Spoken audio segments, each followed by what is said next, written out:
Cruella de Vil, Alex Forrest, Norma Desmond, the Marquise de Merteuil, Patty Hewes. She's inhabited some of the most iconic characters in film, TV, and theater, won 3 Emmys, 3 Tonys, earned 8 Oscar nominations, and been named by Time magazine as one of the 100 most influential people in the world. She's worked actively as an actor since 1974, with no signs of slowing down soon. But what is it that makes Glenn Close such a fascinating presence to watch? It's time to explore the world according to Glenn. I'm Kevin Jacobsen. Glenn Close is my favorite actress, and this show is all about exploring the career of one of the finest actors of her generation. Each episode, I'll be joined by a guest as we dive into one of Glenn's movies, TV shows, or stage productions, going chronologically through her career, discussing her performance, and assessing the project itself. And today, we're starting at the very beginning, back to where it all began, her film debut, The World According to Garp.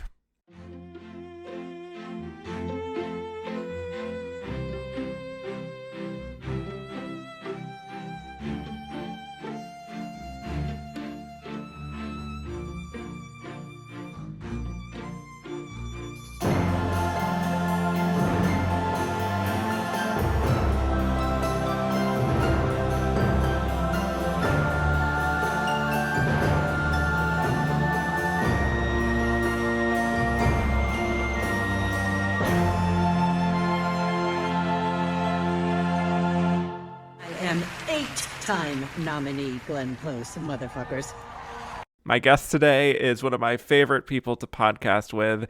He is a writer and podcaster at Next Best Picture and Awards Watch, host of the Halloweeners Horror Movie Podcast, and member of the Chicago Film Critics Association, as well as Gallica, the Society of LGBTQ Entertainment Critics.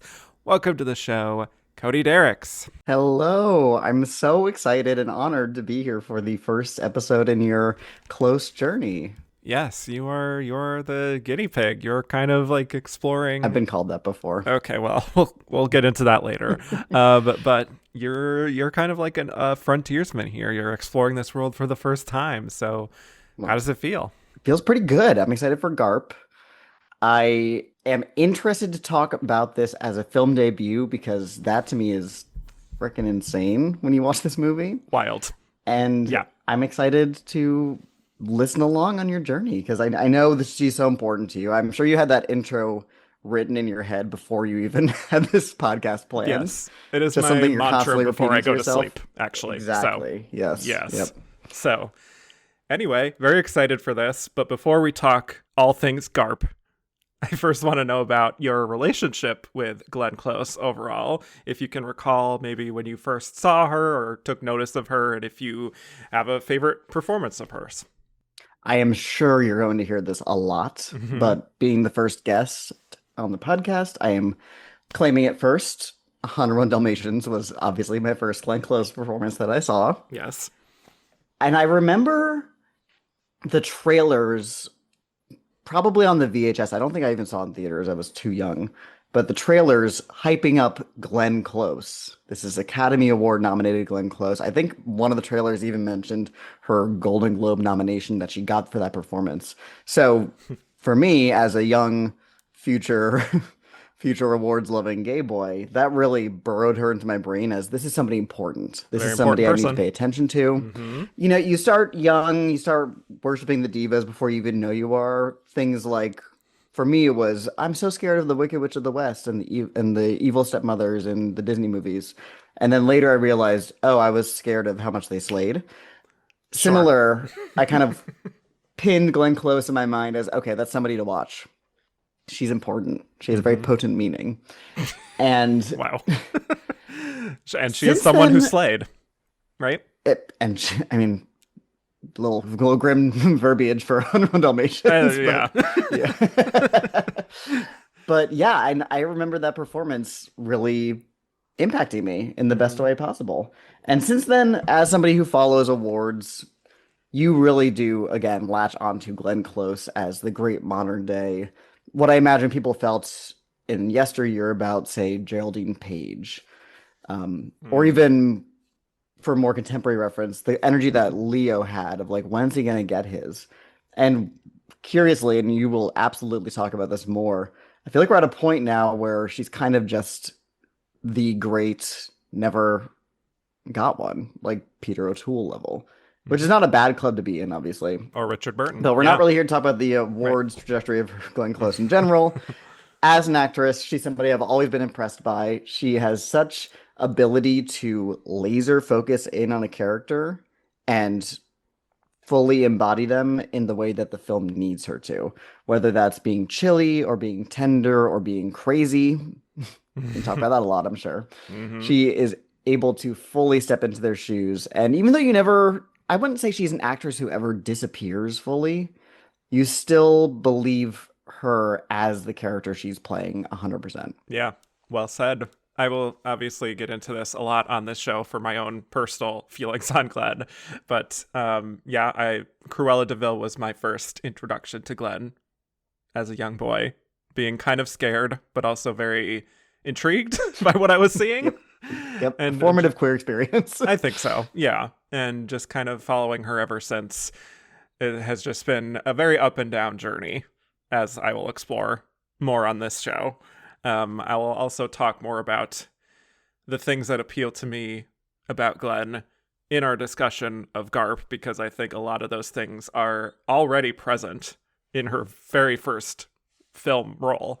But to preface this discussion, I'll just do a little bit of housekeeping here and note that on the show, we won't be exploring every single performance that Glenn has ever given. She has a few minor appearances in TV movies before this, including The Rules of the Game in 1975, Too Far to Go, and Orphan Train in 1979, and The Elephant Man in 1982, all of which are pretty difficult to find now. And yeah, for all intents and purposes, in terms of the public consciousness of Glenn and her career, it all essentially began with her feature film debut in The World According to Garp. So that is where we'll be starting with this journey. So to get into it, how she landed this big role in The World According to Garp, first I'll briefly delve into her background. So Glenn was born in Greenwich, Connecticut, my home state as well, on March 19th, 1947. So when she was just 7 years old, her parents joined an organization called Moral Rearmament that turned out to be a cult. I feel like a lot of actors have, oops, I was in a cult as a kid. Joaquin Phoenix, for yeah, sure. Some of maybe, them joined cults later. sure. Maybe there's something to that. I don't know. But she finally left that particular group at the age of 22 and went on to become a singer for a nonprofit group. Eventually, she attended school at the College of William and Mary, where she studied theater and anthropology. She was inspired to train as an actor after seeing Katharine Hepburn on the Dick Cavett Show, and she landed some Broadway roles in a short-lived musical called Rex, and a play called The Crucifer of Blood, and the musical Barnum. And Barnum is what actually got her discovered when the director, George Roy Hill, saw Barnum while he was in the process of putting together The World According to Garp and thought she'd be right for the very key role here of Jenny Fields. So, The World According to Garp is an adaptation of the novel of the same name by John Irving. This is a quirky drama, I suppose you could say, about the life of T.S. Garp, who usually goes by Garp, played by Robin Williams. So Garp was conceived in a very unconventional manner. His mother, Jenny Fields, played by Glenn, was a nurse during World War II, and she impregnated herself with the help of a dying, brain-damaged soldier in the hope of having a child but not wanting a husband. So we come to understand that Jenny is a fiercely independent woman with a kind of clinical curiosity in lust and gender dynamics, and going on to write a best-selling feminist book that resonates with women all over the country. So Garp kind of struggles to grow up in the shadow of his mother, though he too becomes a writer and forges a relationship with a woman named Helen, played by Mary Beth Hurt. So eventually Garp and his wife have a pair of sons, while Jenny creates a center for vulnerable women looking for a safe space, including a transgender ex-football player named Roberta, played by John Lithgow. So a lot going on here. It's basically an episodic journey through the life of Garp and also kind of his mother as well. So Let's dive right into this, Cody. Very curious what your thoughts are on this very unusual, perhaps you could say, film that takes a lot of interesting detours, and what your thoughts are on Glenn's big debut here. It's the kind of movie that, this is classic, they don't make anymore, but they really don't, where you're Yeah. kind of waiting for the points. Mm, And there isn't really one, which is very indicative of the novels, of the roots of the film as a novel. I feel yeah. like it feels, to your point, episodic. Yeah. Characters come in and out. They're there to flesh out the main character's life rather than have a journey of their own, and that's okay. And I kind of like that about it. I kind of like the way the film just moves through his life. And I mean, the title is pretty self-explanatory. It's the world around Garp. It's Garp experiencing the world and his perspective on the world. Kind of, but Kind of. also the people who come into his life is Yeah. the big part of it. And to me, this is quietly one of the best film debuts I've ever seen because she is so assured. There is not an ounce of trepidation. There is not an inch of figuring herself out on camera in a way that you see a lot of, especially stage stars do. Even the best stage stars sometimes take a second to adjust to camera or aren't able to at all. Glenn, to my earlier point, focuses in on the character completely, focuses in on the character on the camera as a tool, as a way to help her performance, and just totally lives on screen so comfortably. It is such a comfortable performance. And it's not a showy one. You might go into it knowing it's an Oscar-nominated performance, waiting for the big scene, especially in a supporting role. Usually a lot of those nominated performances or winning performances for supporting, especially for women, have one big scene where they are, tears streaming down their face. They need a tissue. Yeah. And that is not here. This is just a fully embodied character. And I think Glenn's performance almost fixes a lot of the issues that the movie could have. Where, to all your earlier points on paper, this is a very odd character. And she doesn't play her as odd. She doesn't play her as somebody with quirks or with idiosyncrasies. She's just very much as is. She is just very fully embodied in a way that, again, I think is necessary to sell the energy of the film, especially because she is in so much of the first act. She comes and goes throughout the rest of the film. She doesn't fully disappear, but she is basically hand in hand with Robin Williams or the person playing younger Garp for the first like half an hour of the movie. Right.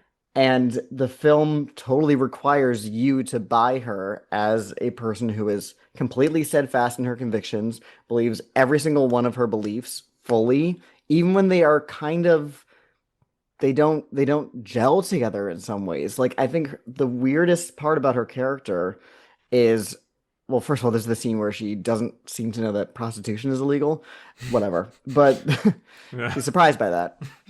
And there are elements of the character where she is so liberated, so open, it was like she was not even taught, or at least it didn't affect her brain, the idea of sexual mores of society, gender, like roles in society. That just doesn't enter into her consciousness. But at the same time, she has a strange relationship with sex where she views it in a clinical way or in a reproductive way, but not in a pleasurable way. Like she seems to have a strange aversion to lust, which I can't really wrap around this character. But Glenn is so assured in the convictions of this character that I buy it, that I buy that strange oxymoronic ethos. And it's one of those performances, again, this is a little cliche, but whenever she comes back on screen, you're kind of delighted because she has such a presence to her. It would be easy to call it motherly, but she is so gentle from the start, and she has to be lovable and endearing to sell the directness and the bluntness and some of the more troubling aspects of her character, like how Garp even got into this world. But every time she's on screen, I'm just impressed. It's just such an impressive performance. Yes, I completely agree. I will say I have gone back and forth with this movie itself. I really do think the performances are across the board pretty good to great. And I also think what the film is kind of exploring about parenthood and relationships and even like social change, all of that I do think is fascinating. But I don't know if this is a case for you, but there's something about John Irving stories like this, and Yeah. obviously the other big one is the Cider House Rules, where sometimes I find them to be a little shallow, and it's like he's kind of tackling a lot of very relevant topics. But for me, at least with the film versions, because I haven't actually read his books, but for me, they kind of rarely go deep enough to actually explore those topics. So I think there's a kind of like faux depth at times that kind of distances me from a lot of his work. Also, it's kind of hard to put my finger on it, but there's kind of a tone here between this and Cider House Rules that just feels a little like fatalistic in a way Yeah. that kind I of get rubs me that. the wrong way. But I will say I do really prefer Garp to Cider House Rules personally, and I think it's because I actually find the characters here and the world to actually be much more vivid and these characters to be much more engaging. I'm so fascinated by Jenny as a character, not just because Glenn is playing her. It's just like this idea of this woman who is so independent at a time when that was not encouraged when the film begins in the 40s, and how she becomes this feminist icon and takes in these women who need her. And she's saying things that, for the most part, I do think are still relevant today as much as they were decades ago, about women kind of finding their purpose and being pretty non-judgmental about sex work. And, you know, she just has such convictions, kind of to your point. So like part of me wishes that Jenny was the protagonist here, because I think she has a much more fascinating story here compared to Garp. And I think Robin Williams is good, but I think the character just feels very detached for me at times, and he's kind of passive, that it's hard to really invest in his story. It is a very odd character for the director to say Robin Williams. I don't Yeah. see it. I could see more of like a Jeff Bridges, something like Mm. that, or more of a Oh, yeah. standardized leading man, Mm-hmm. because it feels like Robin Williams is either being asked to or is intentionally suppressing some of his Very instincts much so. Yeah. in a way that feels dampened. Mm. And to your point, this is such a boomer movie. This is, oh my God, the John Irving tone of similar energy to Forrest Gump, where it's like these things we talked about, you know, abortion and women's rights, and let's just revisit them through these characters. And Cider Mm-hmm. House Rules is similar things, obviously. Yeah. It's an interesting thing with her next movie, The Big Chill, which is a like such a The ultimate contemporary. boomer movie. Yes. Exactly. Where that kind of becomes Glenn's thing for a second, literally Mm-hmm. just for the 2 years, because then after that, it's she's branching out a little bit more. Yeah, a little bit with the natural too, I would say, Mhm. just with that character. But yeah, after That that, she character who takes loves a to just kind of stand up and watch baseball. I don't remember anything about that yes with the performance. beautiful angelic glow. Yes. Yes, an Oscar-nominated performance. Thank you, cinematography and score. Yes. Well, she looked great.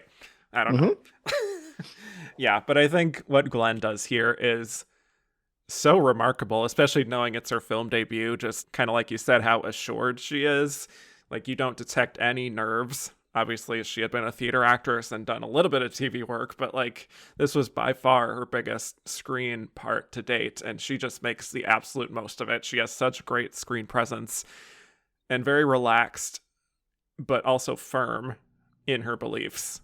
Like, you just instantly believe her as a person. And like you said, not overly theatrical either for someone who comes from a theater background.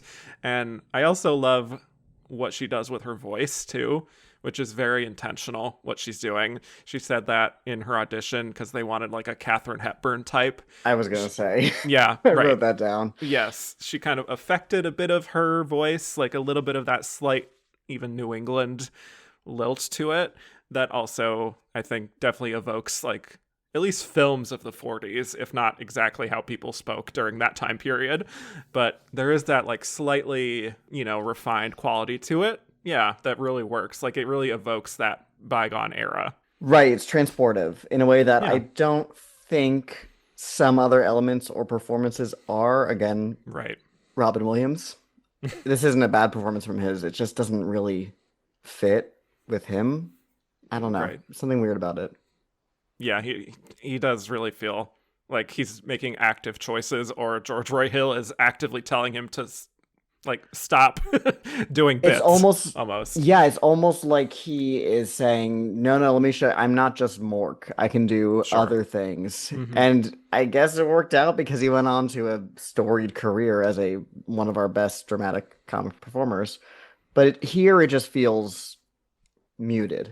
Mm, But to your point, Glenn, she is both firm in her beliefs but gentle in her personality, which yes. is a tough thing to square, much like the beliefs of her character, Hmm. which don't really align with a standardized, like, this is what feminists of the era believed. And she has bullet points that are all over the place. Yeah. And you believe every one of them. You believe that she believes in what her character believes. Yeah, pretty much. Even if you don't maybe personally agree with some of the things that she's Well, saying, no. perhaps. But yeah, you believe that she believes, right? Yes. I think to mention a particular highlight scene for me from her actually comes pretty early on. I imagine this could have been, if there was an Oscar clip, this could have been it. When she notices this porno magazine in Garp's crib, because he's still like a baby at this point, essentially. And she goes to scold this boy that she is looking after because she's kind of having these foster kids at that point, where she says, "A word of warning, you filthmonger. If you expose my baby to any cheap shots like this, I'll inoculate your jockstrap with bubonic plague. It'll work so well you'll have nothing left to scratch. Understand?" And it's really kind of our first glimpse for me into this quiet sort of power that she has. As odd as it may sound, as someone who considers her my favorite actress, I don't know if I fully connected in my mind until now, just like how her strengths are in these characters who are incredibly sharp, but also there's like a slight disconnect at times where like something is just maybe either a little bit off or there's a little bit of distance. And she kind of plays the extremes of that in things like Fatal Attraction or 101 Dalmatians, but you can sort of sense her calculating there, and there's just a boldness that she has that I think she just takes a lot of power in those kinds of things and recognizes in herself. So it's like when she's sort of being super defensive of Garp, or like at one point telling her mother, played by Jessica Tandy, that she didn't want a husband. She just wanted the guy's sperm. Just the way she kind of like tosses those things off. Like it's very disarming, but I think in a great way, because it's like she sort of fits the mold of someone who belongs to like normal functioning society, but she's also kind of like has these independent ideals at the same time that she makes very convincing, and you totally believe her. Well, I'm glad you brought up Fatal Attraction because there is a kind of drawing the audience in with her personality Yeah. that hides the more unexpected or unorthodox parts of her character Mm-hmm. in a way that's similar to Fatal Attraction. It's maximalized in that movie. Obviously, we are not anywhere Yeah. near what she's doing in that movie or with that character here. But I think the opening scene is so important in it's important in a lot of ways. It's important for the movie. It sets the tone right away. It's important for her character because you see exactly who she is, what she believes, and also it shows that she's not just a byproduct of her parents. She's not just aping Right. their beliefs. She is independent in both her thoughts from society and from her parents, from her upbringing. Mm-hmm. And I think that's necessary for her to be established as a mother. And it's also important outside of the film itself for Glenn's career because she is in the first moments of this film establishing herself as this character and as this actress. And it really makes you sit up and go, what's going on here? What is this character is so I'm drawn into her steadfastness. Mm-hmm. And Yeah. I want to know more about her and this actress. I'm in 1982. I don't recognize her unless I've seen Barnum. And so it's really a very important moment for Glenn's career. Yes, it is. Yeah, and I love that she seizes that moment and she recognizes that, I think. I also really love the scene where she it's plainly stating to this man that she's attending to, this older man, that the whole conception of Garp, she just kind of lays it out that she wanted a baby, but she didn't want a husband who had legal rights to her body. So she decided to essentially rape this soldier who had like a perpetual erection. And again, just like the way that she packages it, she's very practical and logical, even though what she's saying is like, whoa, hang on, lady. Like completely It's definitely that. ethically, yeah, very dubious to say the least. And we may agree with like the guy who's kind of objecting to what she's saying, but just the way she presents it in this very calm and centered way, it's very compelling, and you kind of understand it.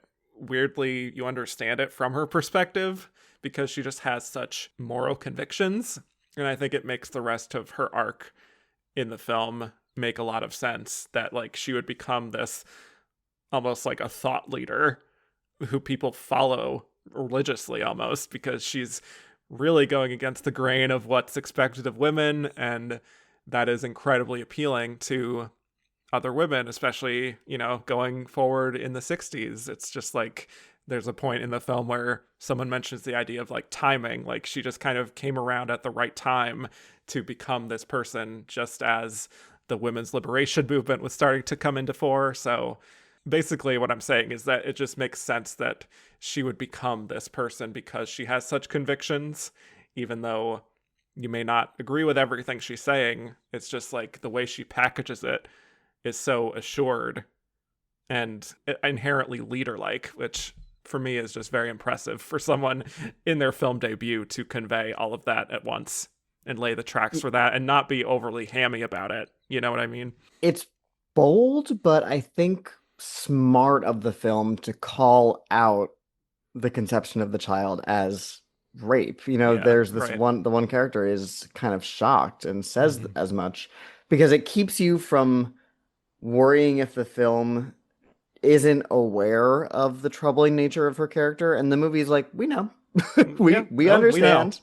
She's got a lot going on, and Yeah, not all of it is great. Some of it they're kind is of getting ahead of it reprehensible. before the audience can really question it. Exactly. Yeah. I think that's smart, and it's risky, Mm-hmm. but it is helped by Glenn's performance. You are still impacted by her character, even if you're aware of the very dubious behavior and ethical standings of her.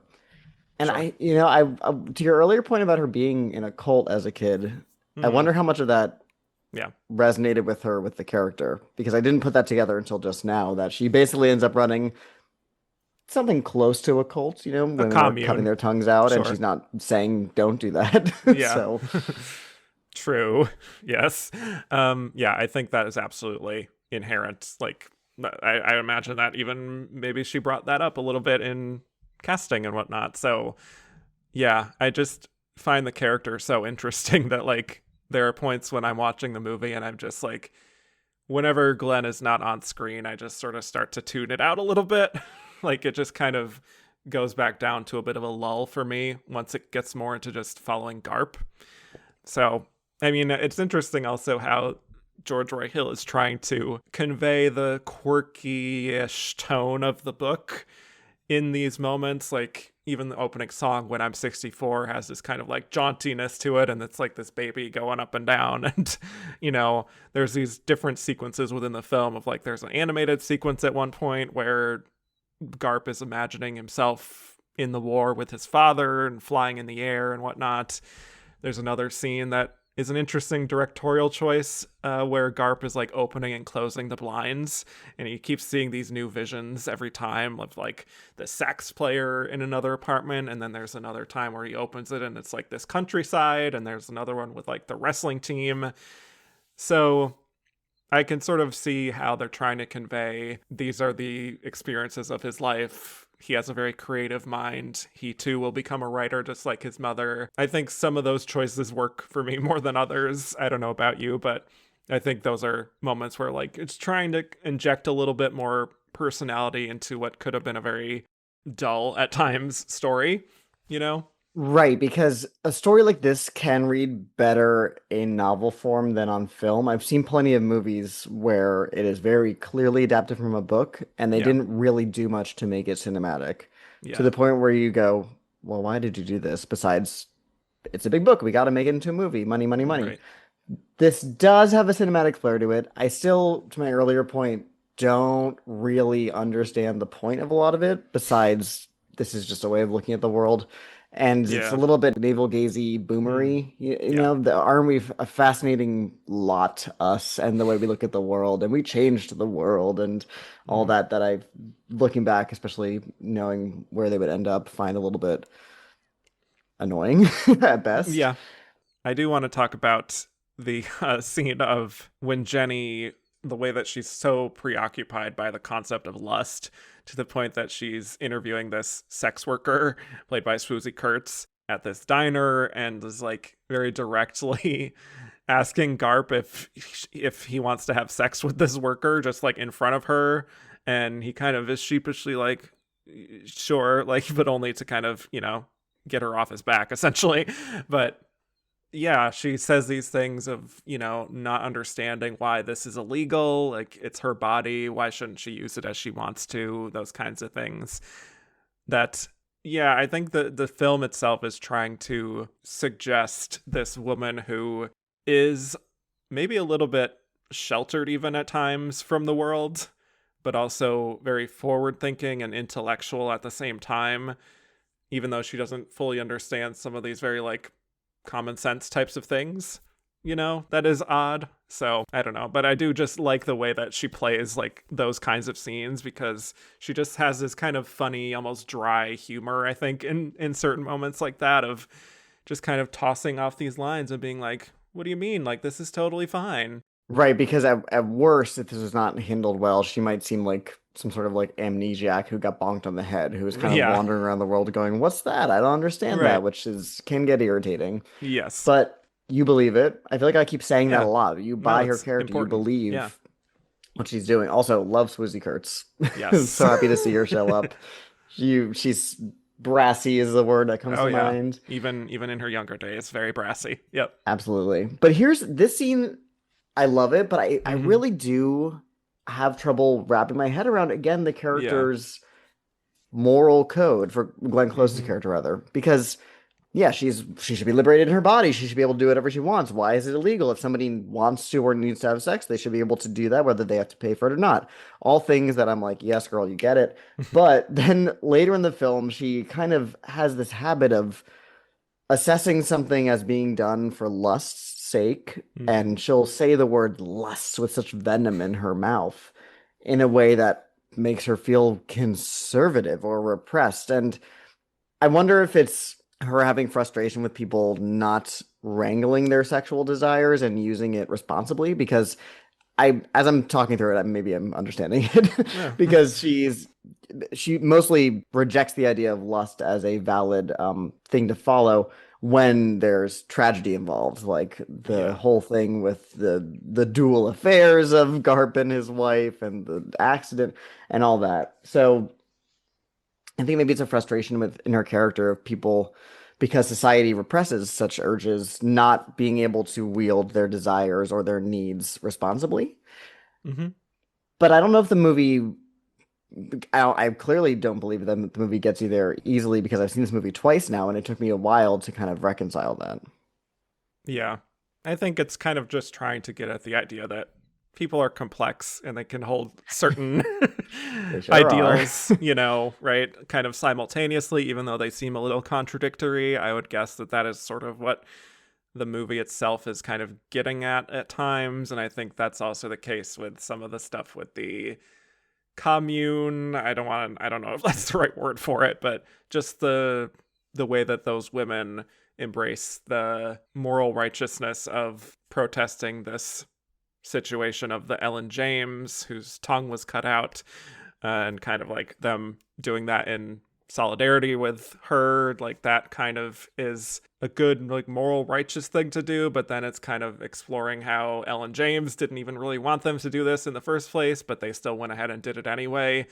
I think we're kind of exploring how people, again, are very three-dimensional and complex, and they can hold contradictory thoughts at once. And that's kind of maybe what the original story is getting at, even if the film itself doesn't really fully confidently suggest that. I think it's a gamble you can make easier in a novel where Yeah. I don't know if I haven't read the novel. I don't know if it's first person or third person, but either way, there's an omniscience that Hmm. novels have that films, unless you're doing direct narration, which most movies try to avoid, you can't really have. And I think that kind of saps this movie, and I've seen this problem with movies that are very clearly based on books a lot, that saps this movie of some clarity. Hmm. But that's okay because I don't need my movies to be overly explained. I don't need my Right. characters to sit down and face the camera and go, here's what I believe, here's what I don't like, here's what I do like, blah, blah, blah. Yeah. It makes for a more interesting character. In the same way that you meet people in real life all the time who you can't quite crack, but you might Hmm. be either fascinated by or repelled by, but they're definitely making an impression. Yes. Agreed. You know what else makes an impression, though? This is a hard pivot, but I Go just on. wanted to talk about the title Sexual Suspect as a book. Yes. I think that is a great title. I'm just going to say that. I think she kind of is explaining the way that she came to that, and that kind of, I think, clarifies her views a little bit to speak to what we're talking about of like her wanting a job but also wanting to live alone, and that made her a sexual suspect. She wanted a baby but didn't want to share her life to have one. That also made her a sexual suspect, and I would like to read it. I'm just saying. I can just absolutely see housewives in the 60s buying the Yeah. book, removing the dust cover, hiding it somewhere, reading it Yes. secretly. I Yeah. also like that Glenn Close's character, Jenny, I keep calling her Glenn Close. She commits to the bit of the nurse costume at all times, not costume, uniform. She puts it Yes. on whenever she has to do anything involving the book. It's almost like Hmm. kayfabe. Like she doesn't want to break the illusion of, Yeah. or maybe it's investing her book with a level of medical authority. Right. It's That not clinical just, and I'm quality. using quotation marks here. Right. It's not Right. just some woman saying, here's what I think of sexual Hmm. politics. It's Right. coming at it from a more biological way, a Yeah. more biological Auth- angle. Authority. Yeah. Yes. But it's interesting also how the film kind of injects this level of kind of needing to be on guard because, like, as we see, this sniper nearly kills her at an event. And that kind of puts you on edge for the rest of the film, perhaps. Plus, I feel like we have all these very ominous warnings, like even about how she's written a manifesto of sorts, I think someone says. And there is a danger and power in that people will inevitably want to take down, you know? And there's also even like this shadow of death that is hanging over one of his sons at one point, who ultimately ends up dying in an accident. But like he mentions a few points in the film about some, like when they're playing at one point and just kind of playing this kind of violent game almost. And he says like, oh, I want to be the one who dies. Which is a little clunky, I would say, if you know where everything is going. Right. But yeah, what do you think of this, that kind of like foreboding sense of death that hangs over the film? Well, it's also there with Garp's conception. You know, his Yeah, father no, that's was true. a dying man Mm-hmm. who, because he was so near death, was able to just get it up all the time, not to be vulgar. But it's something, it's part of the way he was brought into the world. Life was brought from death. So, Mm-hmm. and it really is the whole sniper thing and the assassination attempts and assassinations are very 60s, very of the era, Yeah, very true. the hard pivot from Eisenhower 50s into liberated 60s that led to such violent clashings like a hot and cold winds making a tornado. Mm-hmm. I can totally see why John Irving included that because it just feels very of the era. It feels almost like, well, we couldn't not have some extremely violent pushback to this character's ideas because that's what people were doing back then. People were sending threatening letters at worst, or at best, rather. Yeah, I do think that element of it is potent and it works. Hmm. And it's interesting watching after that kind of how the film explores Jenny with how she becomes this leader of this group, and that she's taken in these dozens of women and they sort of live in peace in this safe space. And that's where we meet Roberta, played by John Lithgow. First of all, I will say here, great to note that Jenny is not a TERF. Just saying. I was so taken aback, and maybe it's because modern day social politics Yeah. have really caramelized the cynicism regarding this Yes. area of politics for me. But they all treat Roberta with such dignity, but Hmm. not in a way that sometimes you see some liberal-minded people do of like, I believe I'm not scared of you. I think you deserve rights in a way that's like, whoa, okay, well, Self-congratulatory a little bit. Yeah. exactly, Yeah. exactly. Um, she is just treated as is. Yeah. Everything about the character's gender comes from John Lithgow's performance and rather than what the character says. Hmm. She's the one introducing all the elements of her transgenderism as a character through explanation and dialogue and backstory. No character is ever like, so wait a minute, what's going on here? Yeah. In a Right. way that is, it reminds me of there's early stories of I'm so sorry, I'm blanking on her name. One of the first major stories of transgenderism in the public eye. I believe it was in the 50s. She was a former soldier, traveled to Europe, came to America, and she was treated with a level of fascination by the press because it wasn't like they knew how to be bigoted yet because this was such a new idea Yeah. that a lot of people just kind of took it as an object of fascination rather than something to be scared of, which is what we see a lot of nowadays. And I see that reflected here, where it's the liberated 60s. People are kind of, I'm being generous here, but let's say a little bit more open-minded in terms of what they're able to just accept quickly rather than questioning or rejecting, which is Right. not to say that everybody in the movie treats her with respect, obviously, but it is, I was shocked at how well the character is treated for the Hmm. most part by the characters in the film and the film itself. Yeah, and I think considering the time it came out, it's a very, very sympathetic portrayal of a trans character, especially in a decade, or maybe more so the 90s, but where like there were a lot of problems with how trans characters were depicted in film. I think there are a few moments that play into kind of easy tropes, like her kind of crying at random points because she has these raging hormones and things like that, or kind of sometimes it does sort of emphasize her size a little bit, but overall, Yes, I do yes. think she does emerge as one of the most, if not the most, sympathetic character in the film, where it is often, I think, a struggle to find sympathetic characters, I would say, in the film, but there is a real compassion in Lithgow's performance and how Roberta is so caring and protective of Jenny and the others in the group. Plus, like this scene later on when she's playing with Garp and his sons, and she like tells him about how she's going on a date, which, things like that don't need to be there inherently, but just the idea of showing that, a trans woman is living her life and she isn't totally miserable or just there to help the main character change. Like it's nice, and there's even some intimacy of like, Roberta kissing Garp on the cheek, and there's not like some weird revulsion towards that either. Like it's, yeah, very non-judgmental. Also, the person I was talking about, Christine Jorgensen, that's her name. Okay.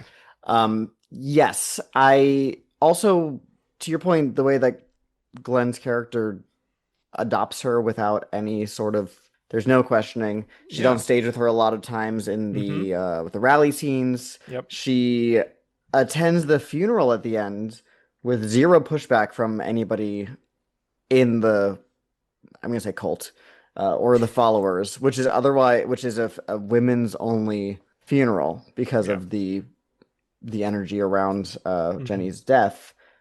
And they kick Robin Williams out, but there's never any issue with John Lithgow's character being there, which is Right. again, it's maybe I am so desperate for any semblance of positivity in this Mm-hmm. realm of gender identity in the political sphere that I was encouraged by a movie that is 40 years old dealing with Yeah. it in the way it does. But it's not an element of the story in a way that she's almost just adornment, which could be a problem, but she's, to your point, not just there to help the main character or be a tragedy, which, wow, what a concept.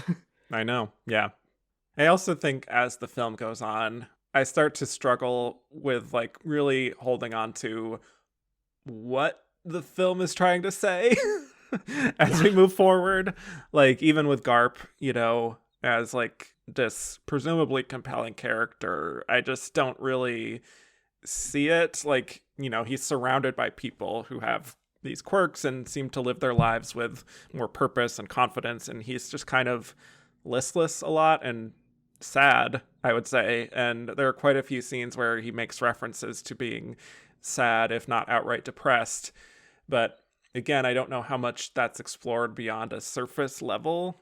And I think that's one thing that typically does get lost in translation is the protagonist's inner thoughts, And I think, again, there are times when Robin is giving a good performance, and I think sort of knowing what we know now about his struggles with depression, it does resonate a little bit more for me now than it used to. But at the same time, I just am kind of always looking at other characters more. So that's not great. Like, I don't know what the fix is for that, considering it's just the source material. But yeah, maybe it is a different actor could lend a different flavor of who this character really is, Maybe I do, to your point, think the screenplay is not doing him any favors. Where I feel like I have a better understanding of Glenn Close's character, Yeah. her wants, where she's coming from, how she looks at the world, than Garp. Garp is kind of there and is very much influenced by those around him, but not in a way of establishing himself as a individualistic person. I don't really know who he is, which is a problem when you're the main character. Yeah. So a little ill-defined, I would say. Like, even certain plot points, like for me, I don't know about you, but like it kind of comes out of nowhere that it's implied that he cheated on his wife with the babysitter. Like, I don't know if that's really earned, and that doesn't really like, I don't know. Like, all the stuff with the affairs is just not really my favorite. No. At any time, and I'm not trying to be dismissive, but I'm at the point in my life where when a plot revolves around straight people not wanting to talk to their spouse, I kind of have just no interest. It just is not. Yeah. If the plot could be solved by talk to your wife, period, I'm not. See our conversation on, oh my God, what's that terrible movie with Glenda Jackson? Her second Oscar. A Touch of Class. Oh, A Touch of Class? Oh, yes. Yes. Okay. Which is just like, talk to your spouse. How hard is that? I have no, and this is very much a personal thing, but I am just tired of watching straight people not know how to talk to each other. It is just not compelling to me at all. I find it inert. I find it frustrating, and I don't care. So yes, to your point, that whole part of the movie, I just don't care. Yeah. Sorry, Again, to be blunt. sort of, and because I can really feel the movie rushing through. I haven't read the novel, but I think it's fairly hefty, around like 600 pages or so. Oh yeah, all of John Irving's books are like doorstops. Yeah. I had a vision of maybe listening to the audiobook before recording this podcast because it's free on Spotify, but it didn't happen. So yeah, that's fine. Yeah. I can feel at this point the movie possibly rushing through plot points that the novel has, because you need to have them. They are the dramatic, the way that the movie moves dramatically requires you to have these affairs, the tragedy of the accident, the reconciliation. That is kind of the emotional climax of the film, even if I think it is probably the least interesting thing about it. I would agree. Yes. But I think there's like a sequence within that I do find compelling when it comes to Garp's relationship with his mother, which is a very small moment that could have been very cheesy, but it's when he's gone to her property and he's like yelling out to his son to watch out for the undertow when he's out in the water, and Garp kind of just like shares this look of recognition with his mother because she said that to him when she was raising him. Again, could have been very cheesy, but I think there are moments like that are pretty moving, because I think it would have been very easy to paint the character of Jenny as just this kooky sort of radical feminist who's out of touch with reality and like had a messed up way of parenting, and like, look what she did. Like, Garp is so listless and sad and whatnot, and just kind of made her two-dimensional. But I think there are moments like that are there, like there's a genuine affection there between the two of them. And sure, she may drive him a little crazy at times with just how stubborn she is with some of her ideals and whatnot, but she also clearly has so much love for him.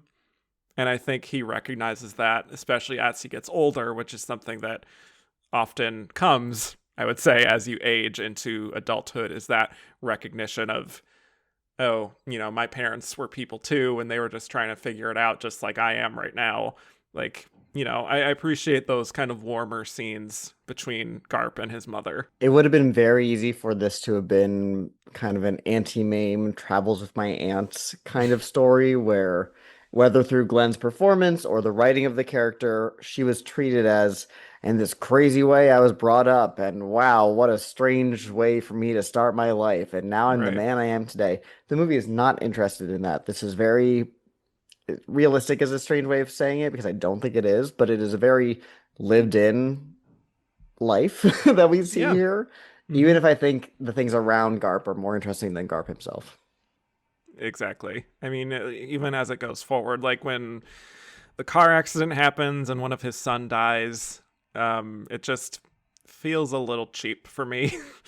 I like, The way it's filmed too is yeah, the strange. freeze The frame strange is freeze frame and very, the pushing on the kid's face. Okay. yeah, R.I.P., I guess. choices. Yeah, I don't know, but I think it sort of does speak to one of the tenets of the film, which is the idea that death can happen at any time.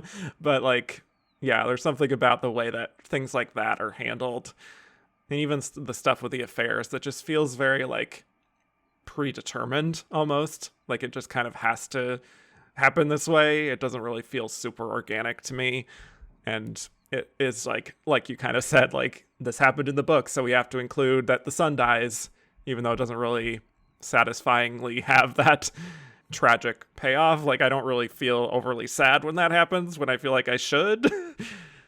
Sorry, kid. Yeah, I don't know.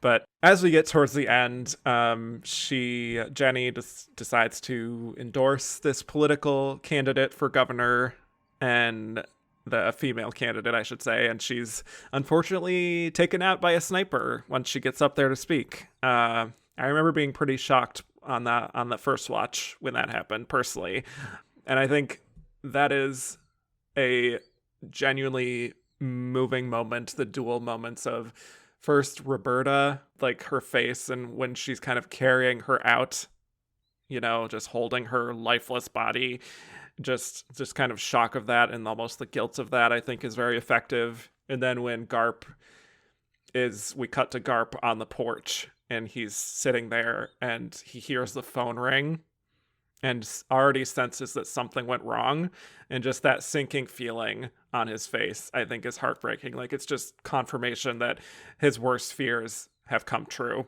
and he even warned her ahead of time, like this is very dangerous, something could happen, and like you can feel his nerves, and then it does happen, and then it just, yeah, I think that's a very effective moment from Robin Williams. I agree. It's the best part of his performance. I Hmm. always love, and I'm always affected by, and movies do this a lot, but it always works for me when something bad happens and another character receives that news, but before they get the news, there is some indication that something bad happened, whether it's a phone call, somebody Yeah. knocking on their door, somebody running into a room, and you see them realize it before it's said. I always find that so strangely powerful. Hmm. People's worst fears being affirmed. And usually it doesn't result in a big crying emotive scene because they've already reconciled the fact that this could happen. They've already Yeah. had the feeling of here's a potential thing that could happen. In the same way that almost like when a relative, an elder relative gets sick, really sick, you already Yeah. kind of pre-mourn them so that by the time they die, not that it's not sad, but it feels we knew this was coming. It feels understood. That Right. always works for me in a movie. And that is the best part of this film by far. I find it very effective. Yeah. And Jenny's death, it is surprising because the first time there's this assassination attempt, is treated not lightly, but all the characters are very much, I'm okay, it's okay. We got this out of the way. You almost feel like it's the movie saying, yes, let's get this moment that could happen out of the way because we know you're all thinking that there will be some violent reaction from a man to this sexual suspect Right. movement. But we got it out of the way, so we don't have to worry about it anymore. So when it comes back around and this time they are successful in killing her, it is much more shocking because I didn't see it coming the first time I saw this, at least. Yeah, it hurts. It really does. And I feel like that is kind of like this moment of the sort of moral center is gone from the Hmm. movie. And so after that, it just feels so almost alien-like of Garp just trying to figure out his life from there. And that is where I want to talk about potentially the scariest character in the history of cinema, which is Pooh. This girl who is introduced when Garp is like 8 or 9. She has these very distinctive glasses. She doesn't really speak. There's a moment when like the neighbor's dog bites him and Pooh just gives him like this totally disturbed look.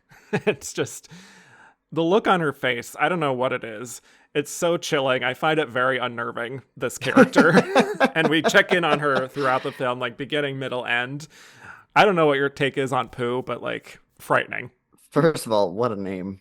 Second Yes. of all, it's a very strange character, and it's Yes. a very strange gambit for the movie to make in a movie filled with a lot of risky choices dramatically. It almost feels Greek, like this character who is always there lurking, and then lurking in eventually the shadows. has a very dramatic conclusion. Just very odd and scary, to your point. Yeah, and there's a point where she shows up like in the middle, or not in the middle, but when he's growing up and he's like having sex in the field and she's just kind of watching him. Yep. Very disturbing. But then at the end, she is becoming this like radical feminist, I guess, within the... Is she a part of the group of Glenn's little gang of women? Because she is the one who points him out at the funeral, if I remember correctly. Yeah. I don't know if that means that she's technically part of like the group, Yep. but either way, she's also classic movie shorthand of she wore the same glasses her whole life. Yes. Like exactly. the atonement haircut, the whole her whole existence. Yeah, I mean it's a look. We can recognize this person through the years. Mm-hmm. So there's that. Anyway, I do find that moment of her pointing him out quite scary, and then the end when she just straight up assassinates him. I believe she's also wearing like a nurse's outfit too. Yes. Which feels pointed about his mother. Bit psychosexual. Yeah. Yeah. Again, very Greek. Very Greek. Yes. I mean, that's a moment that just feels like it's not really satisfying in the way that, well, maybe I should rephrase that. Like the way that the Jenny assassination is handled feels much more powerful to me, and just like it affects me more than what happens at the end with Garp.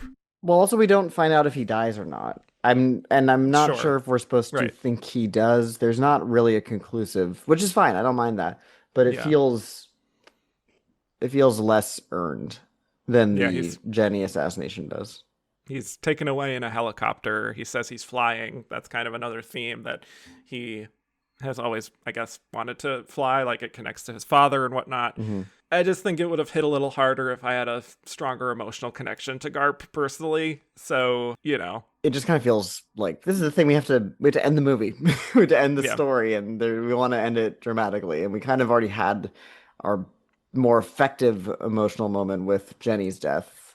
Mm-hmm. So I guess we have to do this again. I just kind of wonder how audiences in the theater in 1982 really took this ending. I think once Jenny dies, I'm so sorry. I'm kind of just ready for the movie to be over. And it is quickly. There's not a ton after she's killed, but yeah, I'm not really locked in. You lose the thing that was not compelling you to the film, but was the most interesting element of the film. So once that's gone, so is my interest. Yeah.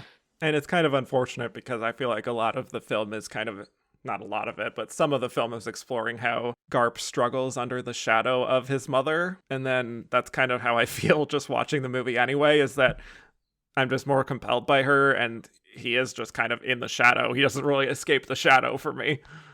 Right, because it's shown that he wants to be a writer basically his whole life. She kind of tumbles into it, and because, as the publisher puts it, the timing is right. Yes. Immediately has way more success than he does. And, you know, that's hard. That's hard for people to swallow. I understand that feeling. But it's not interesting for me to watch a character struggle under that weight. I don't really, care. I feel like I keep saying that a lot. And I feel like that is dismissive in a way that I don't like as a film critic. But yeah poor Garp. He never had a chance. What's with boomer characters who kind of skip through the important boomer decades with having plosive one-syllable last names that start with G because it's Garp and dangerously Gump. close to Gump. Exactly. Yep. Which I was thinking about Forrest Gump a lot during this movie. Yes. Sometimes in a derogatory way, I am picking up on, perhaps. Also, Jenny, two Jennies. Jenny. Oh my God. Yeah. Wow. hmm Another character who's kind of punished for Yeah. her open-minded ways. Forrest Gump is more unforgiving and cruel, obviously. Oh, That is yes. a nasty, mean movie. Aggressively conservative. Yes. Yes, while wanting to be applauded for the merits of like liberal thinking of the 60s, which is that not the boomer story? Is that not the way it is? We were progressive to a point, and then that was enough. Yes. Yes. That's enough feminism for today, as they say. Um, The yeah. progressivism leaving my body as I turn 60. Anyway, do you have Anyway. any other stray observations on The World According to Garp? It's interesting that Jenny, to bring it back to her, is very blunt, but never in a way of wanting to shock. She doesn't want to shock the audience. She doesn't Right. want to shock the other characters in a way that feels more genuine. And you can even see a lesser version of the story, whether through the direction or the performance, leaning into that, leaning into the almost comedy of this character saying things like ejaculation and sperm to her, fainting mother, because that's funny or could be funny, but the movie's not interested in that. And I think that is mature of it to do so. Yeah, I would say so. Like, I don't always love the tone overall, like I mentioned, but the way that the film handles her character, I think, is for the most part pretty compelling and strong. And I think Glenn really, dare I say, elevates what could have been a very stock character. They also don't really age her, which is interesting because we Yes, I was watch her gonna mention that too. for Mm-hmm. at least 30, 35 years of her life, and they just Yeah. don't really do anything with the makeup or the hair. And she doesn't really even affect the weight of time pressing down on her energy, but I don't mind. It doesn't No, bother I me. agree. I mean, It that's almost something that's a is pet peeve for me is when they lean too much into that in some movies, agreed. you know? Yes, yes. A beautiful mind, I see you. But Ugh, Jennifer. sorry. But it almost you could argue, I don't know if the movie is doing this, but you could argue it is almost like if this is truly, as the title says, the world according to Garp, you don't always see your parents or anybody aging in your mind when you recall Hmm. um looking back. Like I don't know about you, but I look back in memory at my parents 20 years ago, and I don't picture them necessarily as they may have looked when they were 20 years younger. That's just me. Yeah. But I kind of just look at my parents or people that I've known for years as just being. I don't place them physically in terms of how they looked physically in that age. It's just not something I factor into memory. And I've heard that people experience memory similarly. So I wonder if that's Yeah. maybe what the movie's going for here, or just didn't want to be distracted, possibly, which is fine. I like that. I don't know if the film is necessarily consciously doing that in Yes, I'm particular, being generous. but yeah, I think that is a valid interpretation. I just No, came I up with do. it, so I don't know if we could call it an interpretation or something. Again, But it's I think giving the film a little more credit than maybe it's fully doing, but I think that is a good way of looking at the story itself and her inclusion in it. So with that, Mhm. I wanted to get to the release of the film. So this came out in July of 1982. Summer blockbuster. Yes, the blockbuster event of the year. Get ready to get garped. Uh, That could mean So- so many things. it could. Get ready for Garp. It's for like the Garp. get ready for Ricky and the Flash. Anyway, Oh, I'm still not ready for Ricky. none of us really were or None are. of us were. But nope. But it ultimately grossed $30 million in the US. So it was the number 24 movie of the year, All right. which I would imagine maybe a large part of that might have been Robin Williams' presence, as the star, perhaps. I don't know. But reviews were generally positive, not entirely glowing. Most of the reviews I found praised the performances, particularly from Glenn and from John Lithgow. but the opinion of the film itself was very across the board. Some loved it, some were not into it at all. Others just didn't really see the point of it in the case of like Roger Ebert. So, you know, Kind of agree. yes. But with awards, it was Glenn and John Lithgow getting almost all of the attention. So they were both acknowledged by the New York Film Critics, the LA Film Critics, and the National Society of Film Critics. Again, the film itself kind of flopped overall, only getting a citation from the National Board of Review as a top 10 film of the year. It also got a Writers Guild nomination, but Glenn actually won the Los Angeles Film Critics Award and the National Society of Film Critics Award in Supporting Actress. And just to preview things for this series going forward, this is one of those rare times where the critics were really championing Glenn in a major way. I know that sounds like loaded, but yeah, this kind of blew my mind, actually. This is literally the only time in her career that she was acknowledged by any of those big three critics awards. Are you kidding me? Ever. Not even for Dangerous Liaisons, Fatal Attraction, anything. This is shocked. literally it. For New York, LA, National Society. This was the beginning and the end for Glenn, which is very unfortunate, I would say. I don't know if you have any theories on that. Like, what's the reason? I mean, she has her 80s run of 5 nominations. I think Dangerous Liaisons, you'll talk about this, I'm sure. I think has some release date issues. Like, it doesn't even get came out super late. It doesn't get any Golden Globe nominations, so that probably was a factor. Fatal Attraction is very populist, popcorny in a way that critics are not going to go towards, but Oscars might. And then her 3 nominations in our lifetime are for movies that maybe for good reason critics wouldn't be interested in, even if the performances are, I'd say 2 out of 3 of them are pretty good. Keep the wife's name out of your mouth. That was one of the good ones, sir. Thank you very much. I know, but you know what? Definitely the best of those 3. So yes. I do want to talk about the Oscars a little bit here because Glenn does get her first Oscar nomination in Best Supporting Actress. Again, her very first film role, so first Oscar nomination, very impressive. John Lithgow is also nominated in Supporting Actor, and that is it. So Glenn's competition that year was pretty great. This is a good category. Had Terry Garr in Tootsie, Jessica Lange in Tootsie, Kim Stanley in Frances, and Leslie Ann Warren in Victor Victoria, and Jessica Lange ended up winning. She had a very big year. Any thoughts on that race in particular? I mean, this is one of the most obvious. Jessica Lange, we are giving you an Oscar for a different category in this category. Yes. I'm sorry you had to compete against Meryl Streep in Sophie's Choice. Here you go. Yes, it was not really Sophie's Choice for who we're picking for Best Actress, but it's one of the more pointed examples of that in Oscar history, especially because she has 2 nominations. This isn't an Alicia Vikander if she had 2 performances, but we could only nominate 1, or Kate Winslet. This is very much, you're in one category, you're in another. We're going to give you the Oscar over here. That being said, I do like Jessica Lange's performance in Tootsie. I would not call it awards worthy. It is very pleasant. That's so rude. Love when an actress is pleasant. Love that. Give her a trophy for it. So pleasant. Love when they're nice. I love a nice lady. Yeah, we love a neat lady. She's so neat. But and they also loved the movie, clearly, and there was not a lot of space this year to reward Tootsie otherwise. Like, it doesn't even win screenplay, which is odd to me, because they were just ridiculous. Gaga for Gandhi. Yeah.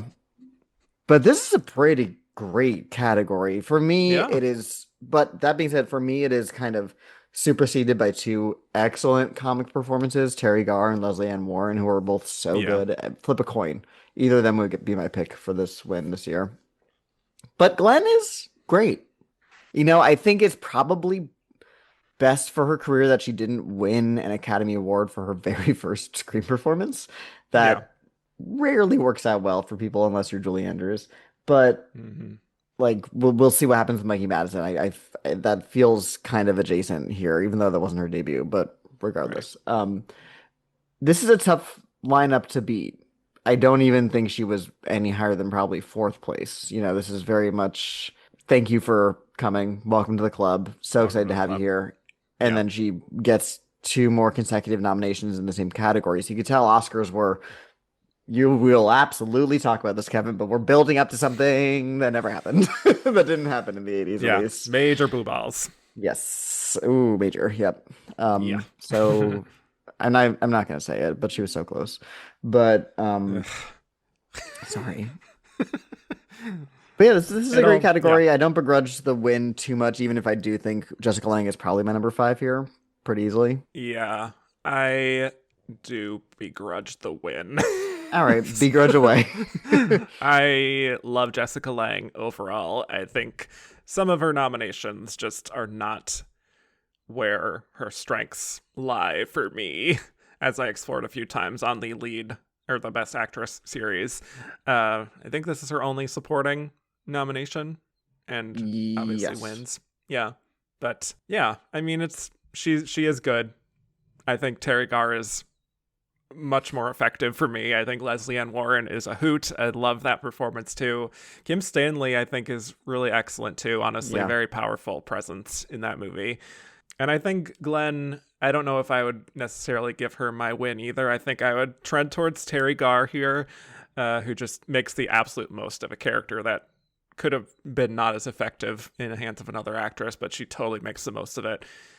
I would say Glenn is a strong second for me within that. Yeah, it's just such an impressive debut on top of everything else that I can imagine a lot of people were fascinated by this presence, but I also think Garp in general was not a loved movie. Not that that always mattered with in the 80s, because, like, I think the very next year might have been that Linda Hunt won for The Year of Living Dangerously, and that was the only nomination for that movie. So, it's not as relevant today as it wasn't relevant then as it is today to be in a movie that the Oscars liked a lot. But I also can imagine a lot of voters being a little turned off by Garp in general, not really not knowing what to make of it necessarily by the end. To speak to Roger Ebert's point, like, what's the point of this? Right. And you can nominate and laud the performances without having to Yeah, stand behind the movie. You can true. separate those much easier than, say, the Yeah, screenplay, which I'm a little surprised didn't make it in here. But I yeah. guess knowing that critical consensus was mixed, less Hmm. surprising. But the adapted screenplay lineup is interesting. Like, I would not think of Victor Victoria as a Mm. screenwriting choice, even though it probably is my winner by default. So this lineup, I don't love a lot of these movies. Yeah. Can you remind us what the lineup is again? Do you have it Yes, I up? can. So Missing Wins, sure. Sure. Yeah, pretty good. And then there's Das Boot, which I've not seen, Mm. and Sophie's Choice, which I don't think is very good, even though Meryl's amazing, No. and The Verdict and Victor Victoria. Oh, The Verdict. I think The Verdict would be my winner from that. Sure. Why do you Yeah, not that like The movie's Verdict? I remember it. I have to rewatch it. It's been years. I Okay. remember Okay. loving Paul Newman's performance. Yes. Everything else I thought was just okay. Okay. Maybe I have to rewatch it too. I don't know. But yeah, I might add in Garp, perhaps. It's a solid translation, I would imagine, of the text. But yeah, definitely would prefer it to Sophie's Choice. So there's Yeah. that. So let's get to our last fun little segment here where we were going to rate Glenn's performance on a very specific scale. So, thinking about her performance and where this kind of sits within her career, would you say that her performance in The World According to Garp is such that she is ready for her close up to evoke Norma Desmond, which is to say one of her best performances, perhaps even Oscar worthy? Would you say that it is low Glenergy, where it's not one of your favorites? Just, I knew it was coming, and yet. not an essential Glenn watch per se, or somewhere in the middle, which we would count as close but no cigar. What do we think, Cody? So I know I've had nothing but nice things to say about this performance, but looking at her filmography in general, which it will not surprise longtime listeners to know, I have a list of her performances ranked. Hee A hee. list Yeah, who? from Cody Cody? Derrick's list on Letterboxd? No way. Um, Mm-hmm. this is up there for me. I don't really have much to say that I would change about it. I am going to be bold for your first guest and say this is ready for her close-up worthy. Beautiful. Not just Yeah. pandering, I promise. No, I appreciate it. But Yeah, I agree with you. I think, first of all, by far her best supporting actress nomination at the Oscars. Absolutely. Like, Yeah. by a country mile. Right. She is Because she's so... half and half, right? She's 4 supporting, Yep, 4 lead. 4 and 4. This is Yes. definitely her best. Yes. Much like Miss Geraldine Page, as you mentioned earlier, also 4 and 4. But yeah. So I think she's just so assured and confident, despite this being her first go at it in film, that I think it's absolutely an essential watch for the Glenn Close experience. So for that reason, I will agree with you. She is ready for her close-up. Love that for her. Fabulous. What a start. Yes. All right, Cody. Well, thank you so much for joining me on this very first episode of The World According to Glenn. Hope you enjoyed exploring this uncharted world before anyone else. Hope you had a good time. And yeah, thanks for joining me. Thank you, Kevin. I'm honored to be the first the first to be on this show, and I'm really excited to see the journey through her career that you're gonna take us on. Yes, it is not always going to be quite this level of high, I would say. No, it's not. Generously and with respect. Yes, but thank you. Thank you so much. Where can people find more of you on the internet? So you can find my writing on Next Best Picture and Awards Watch. I also podcast with both those sites. I have my own podcast, Halloweeners, where we cover a horror movie on a very, very, very sporadic schedule. I have not released an episode in about 5 months, but you can listen to our lovely backlog of fun episodes. And you can find me all over the internet at Cody Monster 91 on every social media platform. Yes. Cody is an essential follow. So please follow him. Follow him everywhere. Follow him everywhere he goes. Well, hold on now. Well, maybe, yeah. Anyway. Letterbox is fine. Okay, Letterbox, we'll keep it at that. Okay, thank you all so much for listening. You can find me at Kevin_Jacobsen on Twitter and Instagram, just Kevin Jacobsen, no underscore on Blue Sky. You can also listen to my Oscar-themed podcast, And the Runner-Up Is, for coverage of every single Best Actress race, which Cody has joined me on a few times. So... yes, always a loyal soldier to do some homework. Yep. Yes. That's And the Runner-Up Is on all platforms. And to keep up with The World According to Glenn, follow The Glenn Pod on Twitter, Instagram, and Blue Sky. Rate, review, and follow The World According to Glenn on all podcast platforms. And with that, I will bid you all adieu.